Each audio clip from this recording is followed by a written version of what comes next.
But in a situation where you find that a person look like the same, not necessarily tribal or regional. but I have said that.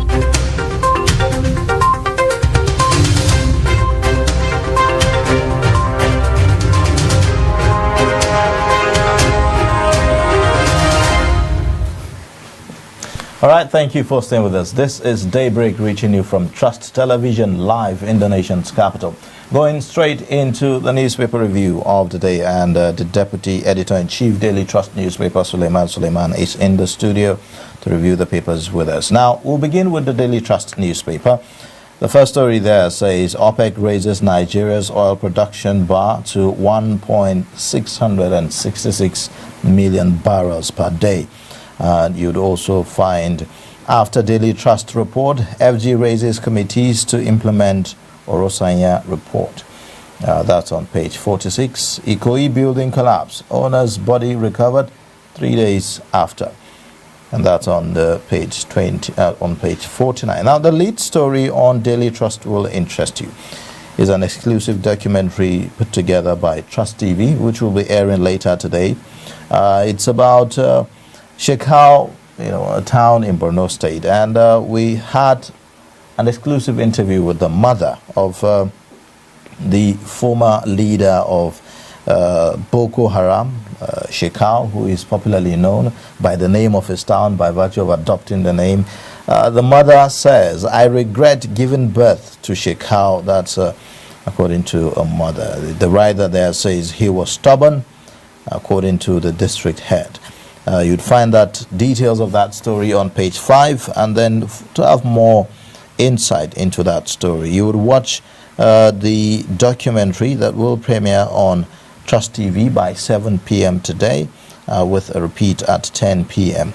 We would also be having the team that worked on this, one of the members of the team that worked on this documentary in the studio, just to throw light on the story. Now, beside that, the pictorial there shows you the community of Shekau. You'd see MTN Group to sell 575 million shares to Nigerian investors, issues 90 billion naira bond. You would see also COVID-19, PSE Health Ministry clash over 1.2 billion treatment fund.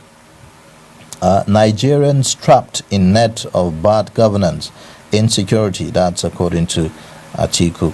Akwa Ibom governor proffers solution for country's unity. At the very bottom, you'd find the story about Anambra governorship election. IPOP backtracks, ask residents to vote. The writer says council sit at home order. That's an interesting story you want to look at on page 50 of Daily Trust newspaper. Well, I would say, well, that's commendable. It's good that IPOP is now listening to its elders and traditional leaders, not to go the route in which they were going. Otherwise, what would have happened is better imagined, I think.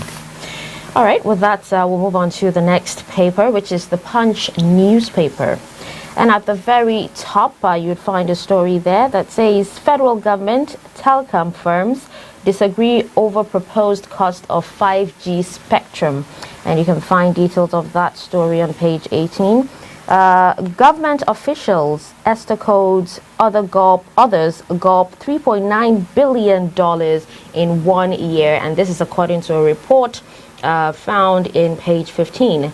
Federal government orders 10,000 tractors, others from Brazil, to boost agric.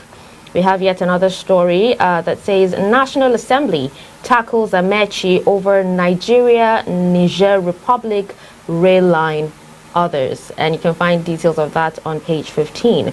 All right, the major headline here on the front page of Punch newspaper is on Ikoyi building. And it says developer, friends' corpses recovered. Death toll hits 40. Wow, that's really a sad one. I remember yesterday they were still searching for the owner of the building, and he's been found today, and then the developer and friends' corpses as well. Then families lament delay in identifying corpses, conflicting casualty figures. And then another writer here says Sanwo-Olu declares 3-day mourning cancels official engagements. Moving on to more stories, on page 3 you'd find Soludo, Uba, Ozigbo, others sign accord, IPOB cancels sit at home. And on page 12 you'd find EFCC releases Obi Cubana after 3 days grilling on money laundering and tax fraud. And on page 8, Ogun local government chair faults commissioner over demolition of forest reserves. Still on page 8, cultists, robbers, kidnappers hiding under IPOB's name to unleash mayhem. And this is attributed to the Southeast governors. And right on the bottom, female rep orders Omo Agege's aides arrest, alleges intimidation, and SSA denies. And you can find that story on page 3. On page 4 and 5, police kill three during clash with Lagos tricycle operators over 100 naira.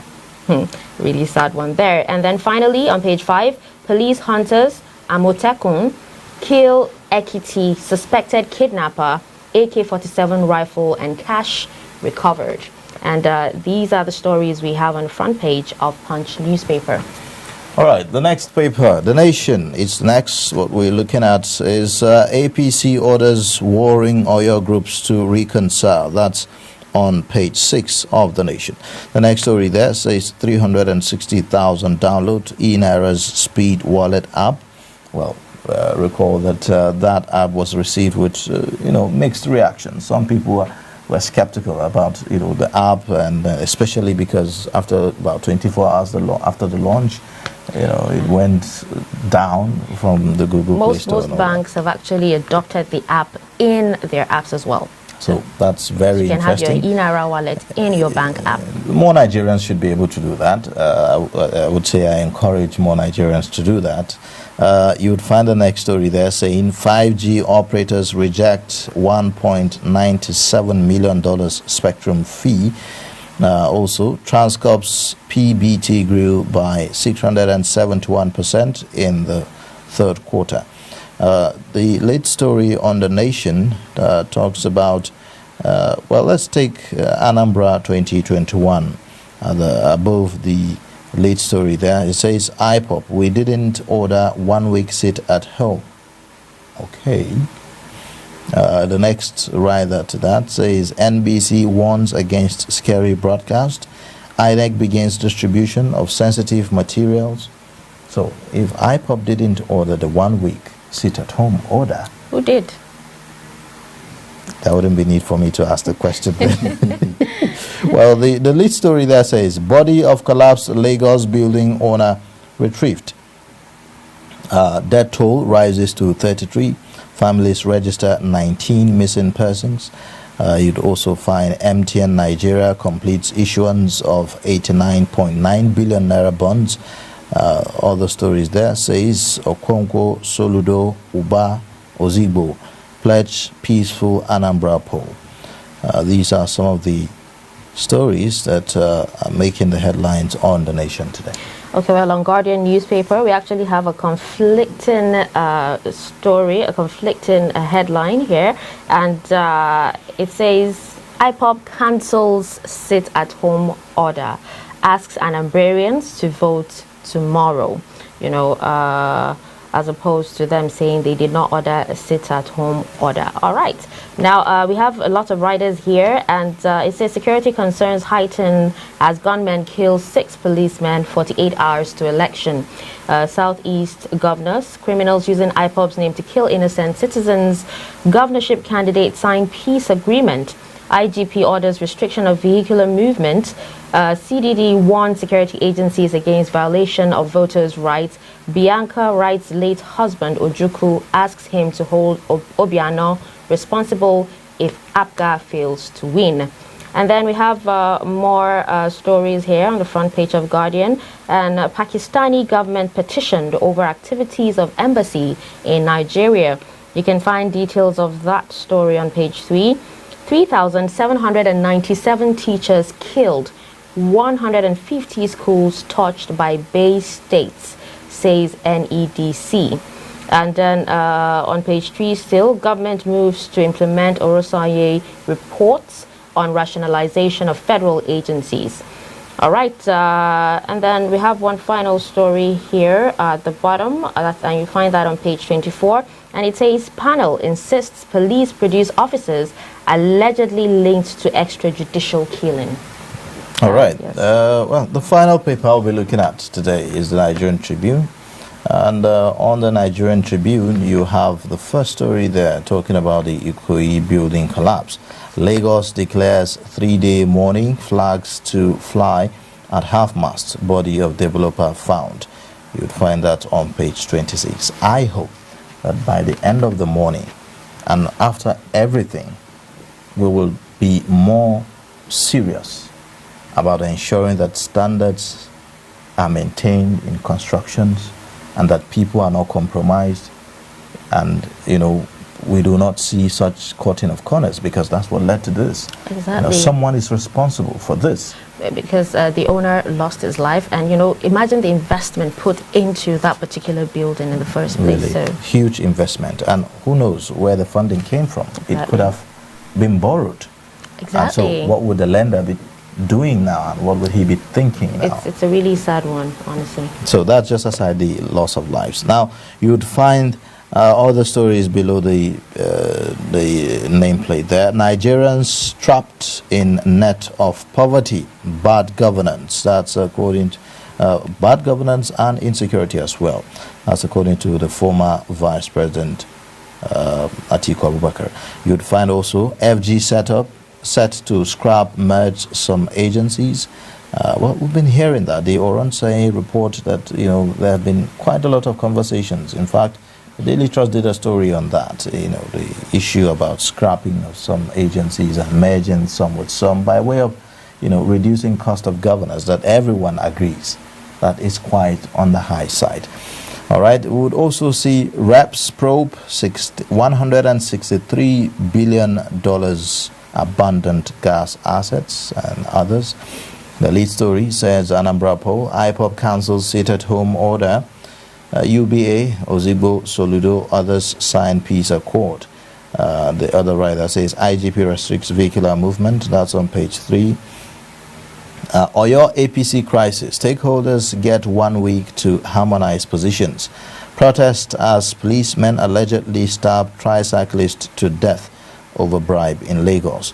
You'd also see the stories at the bottom.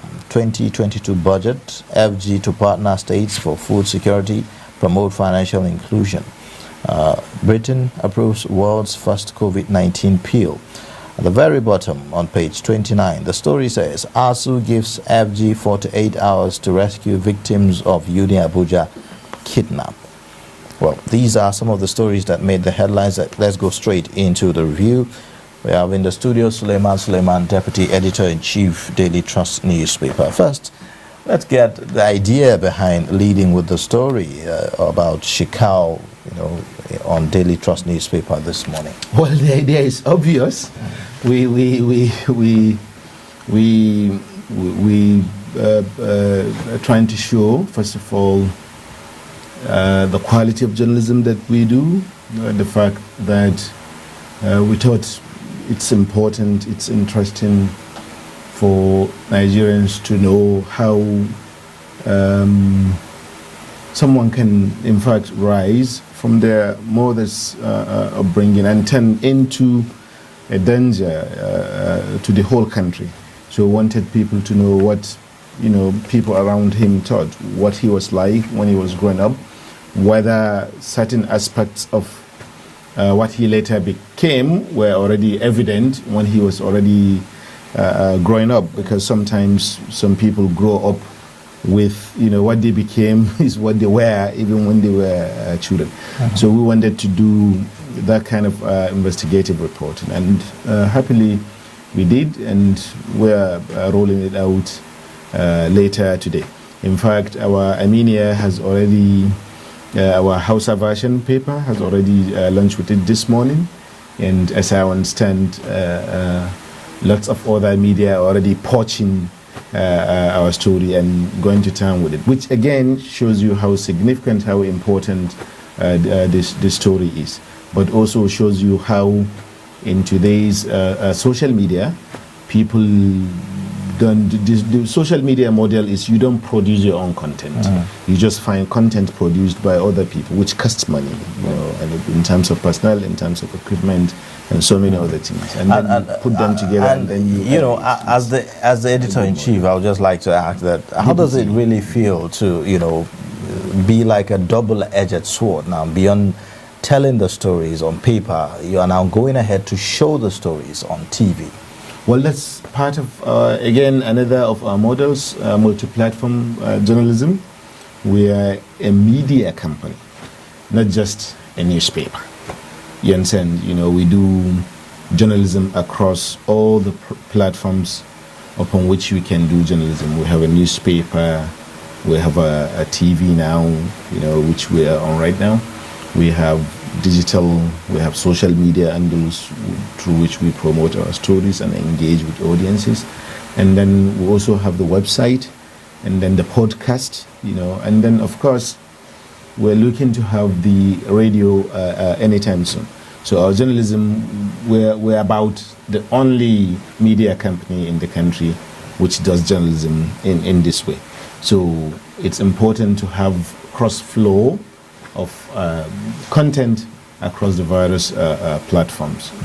I remember when the whole Boko Haram menace started, I think just one journalist was allowed into their camp, to interview them and, tell the whole world what was happening. What do you have to say about, frontline journalists and the risks they take?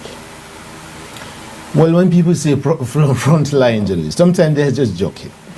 They're just making claims, particularly for us here, because I had friends who understand the territory in the Northeast at the peak of the conflict, and they told me at the time that many local reporters particularly had already deserted that area at that time. They weren't reporting news about Boko Haram particularly because they were afraid of their lives. So sometimes people can say, okay, I'm in Maiduguri, but he doesn't report Boko Haram. He reports on every other thing from Maiduguri, but not the real thing that was happening at the time, and still claim to be frontline journalists by merely being located there. And because there are attractions that come with that, opportunities from foreign organizations, from fellowships and so on and so forth. So because of this, people just claim themselves to be.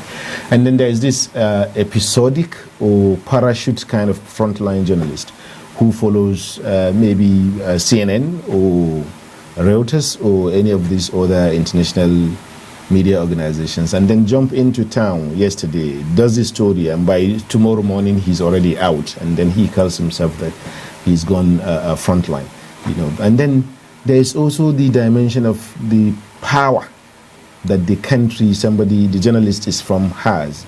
Some journalists particularly the foreign correspondents coming from countries like US or Britain, they can influence our military formations in ways that the Nigerian journalists cannot.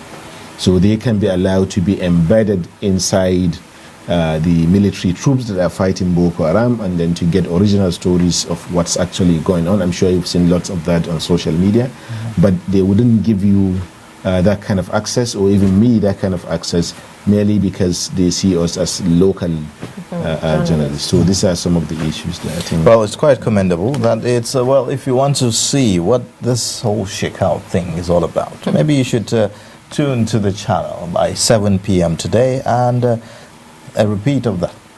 A repeat of that is by 10 p.m. on channel 164. I think I would say that it's not if they want to see. I think it's a must to see. So they must see it and then tune to our channel at 7 p.m. Okay, well, another story making the headline here is the issue of the Anambra governorship election, certainly.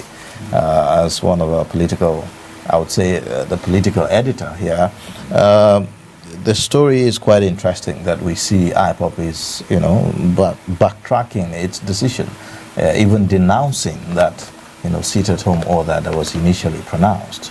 What's your reaction to this? Well, it's a little complex, I think, and I don't accept that they are denouncing in the way in which people are pushing it, because it's interesting that all the other media, all the newspapers are reporting the same thing. IPOB denounce councils or backtracks and all that. From the point of view of analysis, it could mean so many different things. It could mean that it is indeed IPOB that are saying this, and their spokespersons were quoted in this story. But it could also mean that they don't see any way out, because there's a lot about what's going on in the South. It's just like what's going on in the Northwest. There is simply self-harm. People are not harming the federal government, just themselves. Their own people, their own. You understand? The federal government here is in Abuja, and the federal government doesn't have ethnicity. It is, it is federal government of Nigeria. And then in anger to that one, you start bombing your own people's shops or your own people's homes or your own people's farms, or start to kill, as we see, especially in the Northeast. And in the Northwest, your own people. That's I don't know what to call it, but it doesn't look like agitation for anything. Is just self-harm to me. The federal government, as we know, is actually doing everything it takes to make sure that the election is free and fair. And we recently, heard in reports that the Inspector General of Police has withdrawn security details from, the leaders and those who are planning to, contest. But do you think that will change anything? In terms of? Election rigging, because we've also seen videos of some of the contestants, bribing their way. Well, we're not sure whether that video is, in fact, a video of what's going on in Anambra State. So we cannot be totally sure in the first place, because during election periods, what normally happens is that you have a heightened level of fake news. Okay. So it could have been something that has happened somewhere earlier. It could still be from Anambra, so we don't know yet. Until we have some authentication by maybe some fact checkers. Let's say that we don't know. But yes, there is a possibility of vote buying and vote trading. Buying and selling of votes. But overall, I don't think that the credibility of the elections themselves would be. I don't see anything much that is going on now that will make me feel that the credibility of the election is threatened. Because here's the thing.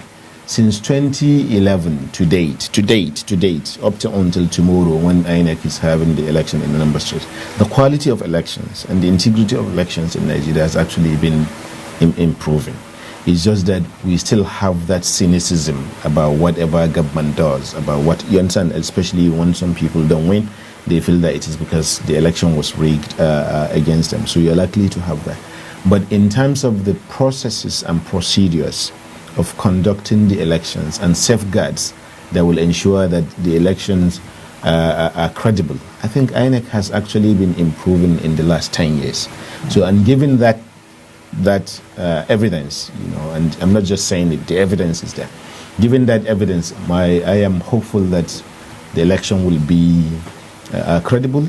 This doesn't mean that it will be 100% full, or that there will be no problem such as the vote buying you are saying, or such as attempts by thugs, or in this ward or another polling booth and so on. There are likely to be this. But overall, chances are that they may not be significant enough to put into question the integrity of the election or its credibility.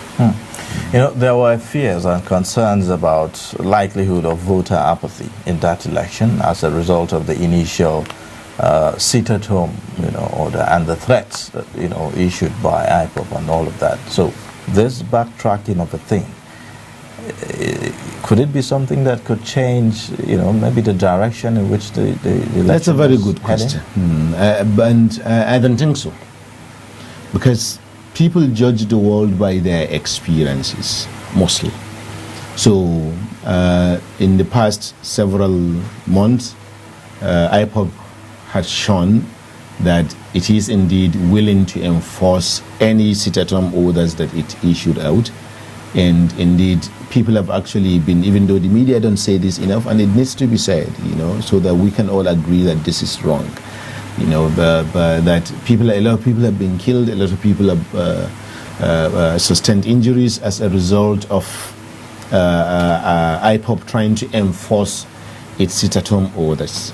So I don't think that because in this particular instance, IPOB now says, okay, we have backtracked, people are going to trust that and just jump freely onto the streets.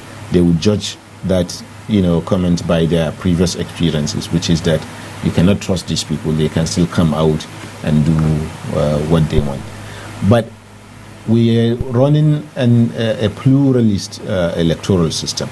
So I don't think voter apathy itself, first of all, I don't think that it's going to be much of a problem.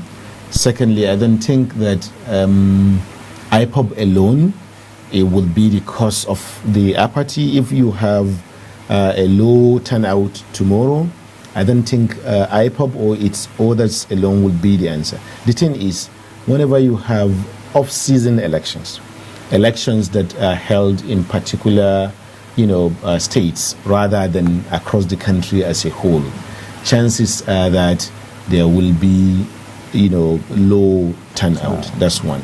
Secondly, in Nigeria, in the last since 1999, there has been, the turnout in elections have just been going down and down and down and down. And I think about 2-3 weeks ago, we did a story on that and collected the data to show how people have acted. So there's that trend already.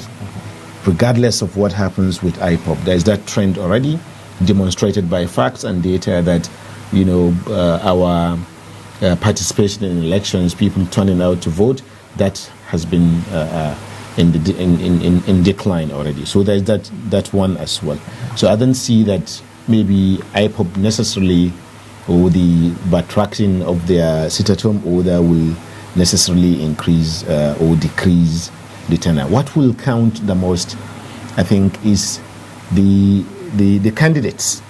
The capacity, and maybe let me say the sagacity, of the individual candidates to mobilize their own voters to turn out. But also, most importantly, the extent to which the security operatives in the state can make people feel secure. It's one thing to deploy thousands of people, of security police officers into a state to conduct election. It's another thing for this deployment to actually give people a sense of security, because it can give them even the opposite. It can make them be even more afraid than they were when the security is not there, depending on the conduct of the police officers deployed. So if the police officers deployed are professional, are showing assistance to people, are being friendly to people, and are not reacting in our trigger happy or in the general trigger happy manner of Nigerian police, then chances are that even those who were initially skeptical and stayed back at home, they are going to be mobilized to come and vote, and we hope that they do. Yeah, the problem with that is that the ordinary, the security agent is put in a situation where sometimes there could be mistrust as to he doesn't know who is an innocent civilian, and he doesn't know who is a possible attacker. So, and he has a responsibility to also defend himself. First, he has to be alive, absolutely, yes, before he can protect any other person. Absolutely. So, with that,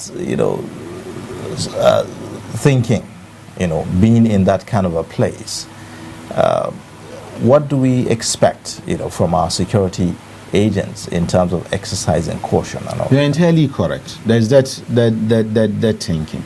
that you don't know who is IPOB and who is not IPOB. People who are in IPOB, they don't write it on their foreheads. So, they don't wear uniform all the time, although sometimes you see them carrying flags or things like that. There is that one.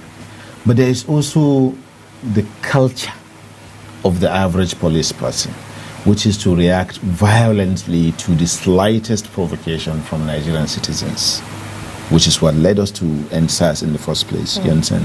So I think between these two, the culture is far more, of consequence here than even the need for the police to protect themselves. Because part of what it takes for them to protect themselves is the training that they receive, in terms of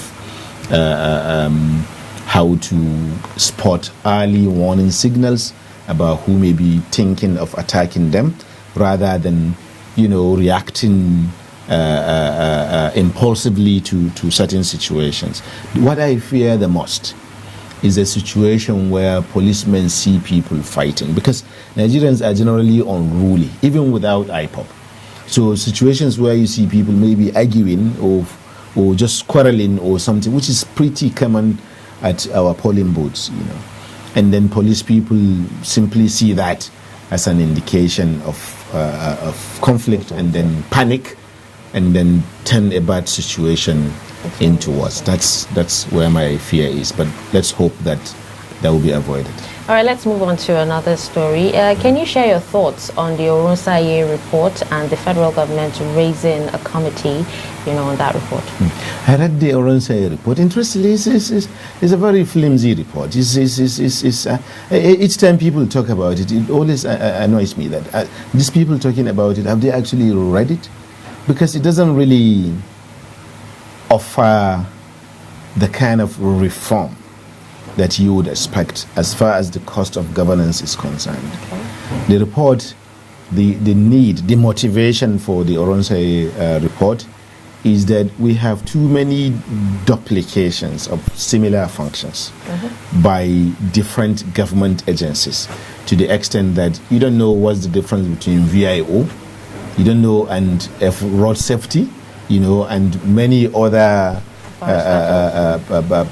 within the same transport sector, just those ones who stay in the road to deal with our vehicles and so on. You don't even know who is doing what. And that's just one area. The Ministry of Science and Technology, just yesterday a report came to me. There are, literally 15, 16 different agencies. And you wonder which one is doing which one is doing it. That's the motivation. Yeah. I don't think there's anyone who will disagree with this. The federal government has about more than 500 different agencies in the country, some of which you don't hear about them at all.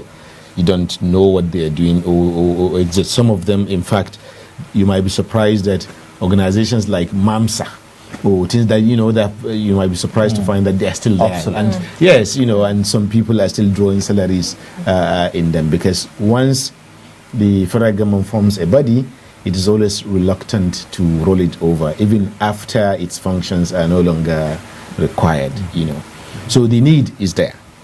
But the question is, how do you go about doing it? So the Oronsaye report, it looked at the two types, the ones that are enshrined in law and the ones that are established by executive order, that is presidents, non-statutory ones, the ones that were not formed by laws of the National Assembly. You understand? And then, so would it require some kind of maybe constitutional amendment, for us to maybe not constitutional amendment, just the repeal of these laws, not necessarily constitutional amendment. But what the report actually recommended is a reduction in the size of those ones that are not, something a president can do immediately. You understand? You can do it today as president, because these ones don't require any repeal in the law. You don't have to go to the National Assembly to try to lobby anyone to get those agencies changed, because they were formed in the first place directly in the office of the president. So to that extent, that was smart. So they recommended a reduction in their number from, I think, 260 or thereabout to about 103. But when I look at this 103, I feel that they can actually be reduced to 10 or 50. So, but even with the 103, we are still neither here nor there on implementation of the report. I mean, it's been years since then. Yes, that's to show you that governments are not really interested in doing that. The thing is this: it is the politics, and particularly the media politics, that is the issue here. We don't know the consequence of that media have on politics at all in Nigeria. I tell you, it is a lot. We're talking about restructuring, for example, and I think all of us here can agree that restructuring is a topical issue in our newspapers, in our television stations, and so on and so forth. But you see, when people talk about restructuring, they talk mainly about restructuring. What they use as unit of analysis is the states or the regions or the zones. Cool? That north, south, or this state or that state, or south, northeast, the distance. These are units of analysis for doing restructuring. If you restructure that way, you are also doing, you are restructuring, you are trying to reform society, you are trying to reform. But you can also use individual organizations of government as unit of analysis, in which case you'll be dealing directly with the issue of the cost of governance, which we are talking about now. So you can say the reform, the restructuring that needs to be done, either alongside the restructuring of the regions and of the constrained parts of the country, should also include the restructuring of governance as well, particularly the cost of governance. You don't hear about that. So because you don't hear about that, it is easy for any government to ignore reports such as the Oronsanya report without incurring any political cost. This is the issue. Okay. There's this story here on page 46, and it's on COVID-19. The PSE and Health Ministry, clashing over a 1.2 billion naira treatment fund. Can you shed more light on that?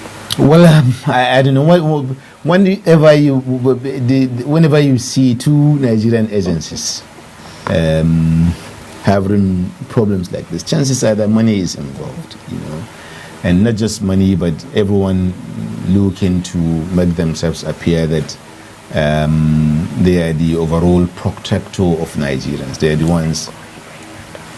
the ones doing the most. So chances are that it's just about who manages that same amount of money.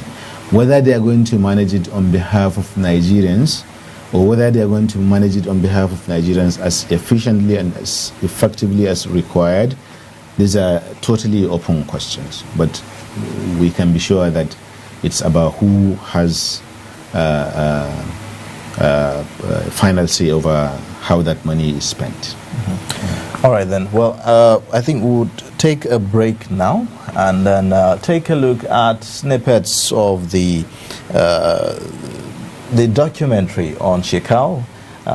By that, we'll be able to come back and have a chit-chat with one of our correspondents who went on the field to do that report. But for newspaper review, we would have to end the discussion now. Thank you so much for coming and sharing perspectives with us on the stories that made the headlines, as always. Thank you for having me. We've been speaking with Suleiman. He's the Deputy Editor-in-Chief, Daily Trust newspaper.